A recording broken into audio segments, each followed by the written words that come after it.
Assalamualaikum warahmatullahi wabarakatuh. Kita lanjutkan untuk pertemuan berikutnya. Sebelumnya kita baca Fatihah satu kali, khususnya untuk Mbah Soleh Darat beserta keluarga, keturunannya, guru-guru beliau, murid-murid beliau, muhibbin, pecinta-pecinta beliau, dimanapun berada. Semoga kita termasuk golongan orang-orang yang diridhoi hidupnya oleh Allah Subhanahu wa taala kelak di hari kiamat mendapat syafaat dari Rasulullah sallallahu alaihi wasallam. Semoga kita semuanya dikumpulkan dengan beliau mendapat keselamatan dunia hingga akhirat. Amin Allahumma amin. Ala hadiniya bi kulli niyatin shalihah bi sirril Fatihah.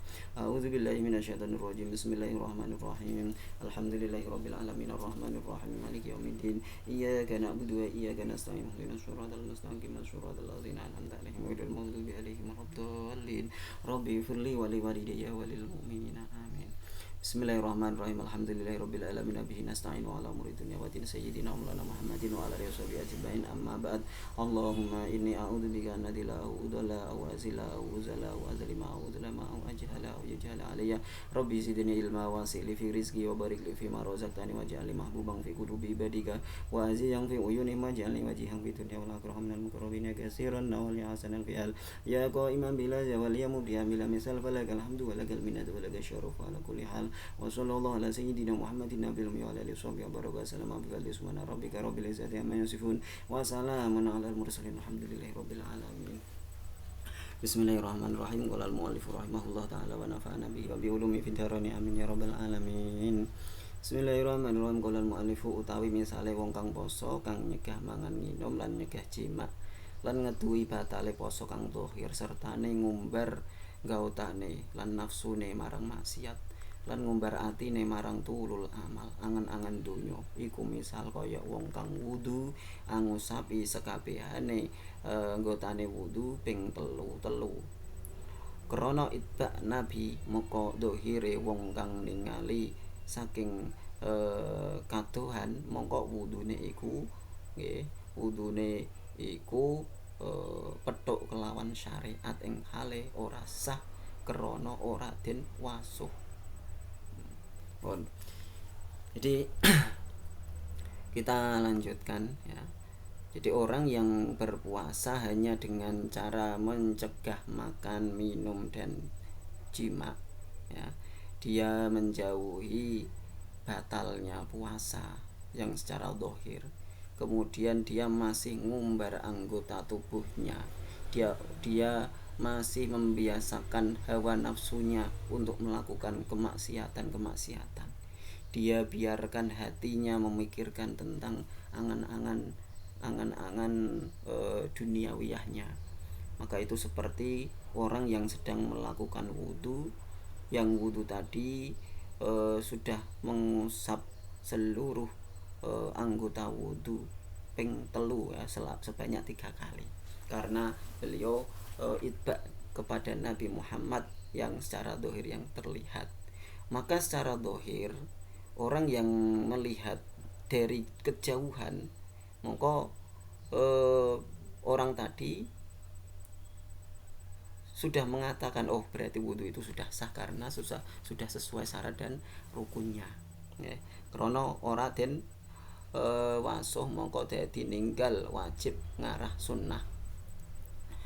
Misal wong kang ahlil batin oleh wudu masuhi gautane wudu sepisan-sepisan mongko wong kang ningali dohir ora cocok kelawan syariat mongko mungkir wong kang ahli zahir ing kelakuane wong ahlil batin.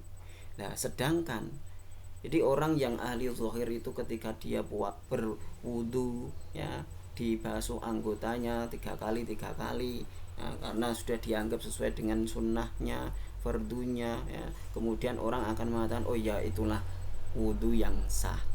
Kemudian bagi orang yang ahli atau ulama batin, beliau melakukan wudu kemudian syarat rukun dilakukan, hanya beliau yang sifatnya sunnah dohir seperti membasuh sebanyak 3 kali mungkin ditinggalkan ini ya.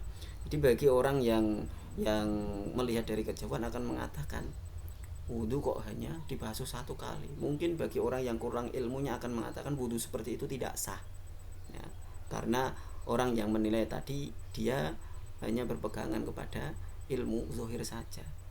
Monggo angen-angeno sira aja ngasih kurang faham ing dalam ilmu asrar ing hale Kanjeng Rasulullah sallallahu alaihi wasallam iku wis ngendika setuhune puasa iku amanah, monggo wajib padha ngreksa sira kabeh kelawan amanate Gusti Allah Subhanahu wa taala. Artinya jika kita melihat dari kacamata dohir, mungkin hati kita akan ingkar, lu kok puasa kok sampai seperti itu, puasa kok makan berbukanya hanya dengan makanan-makanan yang biasa dimakan selain Ramadan. Buka kok hanya pakai makanan seperti itu, seperti itu. Mungkin hati kita akan iskal kepada orang tadi ya. Orang puasa kok hanya wiridan saja, hanya baca Quran saja, hanya zikiran saja, ngaji saja. Mungkin hati kita akan iskal melihat orang-orang soleh yang melakukan hal semacam itu ya. Padahal Rasulullah itu mengatakan dalam sebuah hadisnya bahwa puasa itu adalah amanah dari Allah. Maka kita harus menjalankan amanah puasa tadi dengan baik. Lantas tatkalane maca Kanjeng Rasulullah sallallahu alaihi wasallam innallaha ya'muru an tu'addul amanati ila akhiril ayat ya, monggo nyelehaken Kanjeng Rasulullah sallallahu alaihi wasallam ing astone marang pilingane lan marang peningale. Jadi ketika Rasulullah sallallahu alaihi wasallam menerima ayat Al-Qur'an innallaha ya'murukum an tu'addul amanah, sungguhnya Allah memerintahkan kepada kalian untuk menyampaikan amanah. Ini ayat dalam Quran. Maka saat itu Rasulullah meletakkan tangannya di kening sambil berpikir amanat yang diberikan kepada saya sudah saya lakukan dengan baik. Kita diberi amanat ya, ini yang harus kita juga harus memikirkan. Kita sudah diberi amanat oleh Allah berupa puasa di bulan Ramadan ya, setidaknya kita harus berpikir, sudahkah saya menjalankan amanat berpuasa dengan sebaik-baiknya amanat ya. Ini yang dilakukan oleh Rasulullah. Beliau juga berpikir, astone tangannya diletakkan di dahinya beliau sambil mareng pilingane lan mareng peningale ya. Mongko ono artine iku hadis wallahu alam, artinya kita ketika berpuasa ya, jangan lupa kita harus tafakur, kita iringi dengan tafakur puasa yang sudah saya lakukan seharian ini, apakah diterima oleh Allah ataukah belum. Ini mungkin jarang yang bagi orang awam melakukan hal-hal semacam itu. Harus ada waktu bagi kita untuk bermesra-mesraan dengan Allah Subhanahu wa taala, diiringi dengan tafakur kita atas puasa yang sudah kita lakukan tadi. Setuhune puasa iku perintah ginawe ngrumati amanate Gusti Allah. Nggih. Krana lamun ora poso tentu ngumbar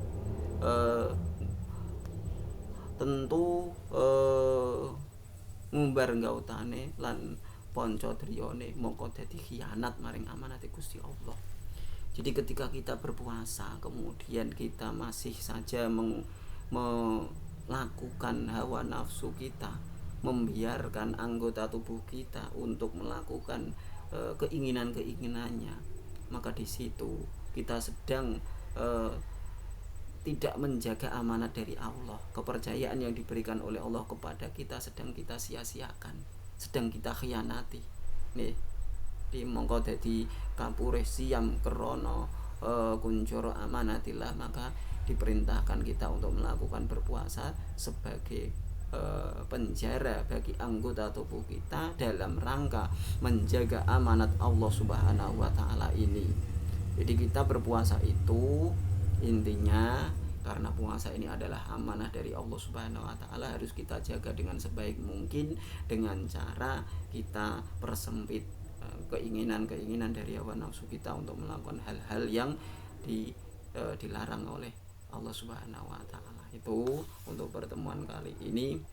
yang telah membeberkan tentang perbedaan pandangan antara ulama zahir dengan ulama batin tentang bagaimana cara berpuasa ini ya. Jadi kalau kita masih biasa mengikuti pendapat ulama zahir dalam berpuasa, artinya puasa hanya mencegah makan, minum dan jima saja, maka berarti kita masih termasuk golongan orang awam yang dimana kita seharusnya ya, jangan hanya di situ saja, harus ada peningkatan kita dari puasa yang sudah kita lakukan di tahun-tahun sebelumnya. Semoga ini bermanfaat bagi kita semuanya.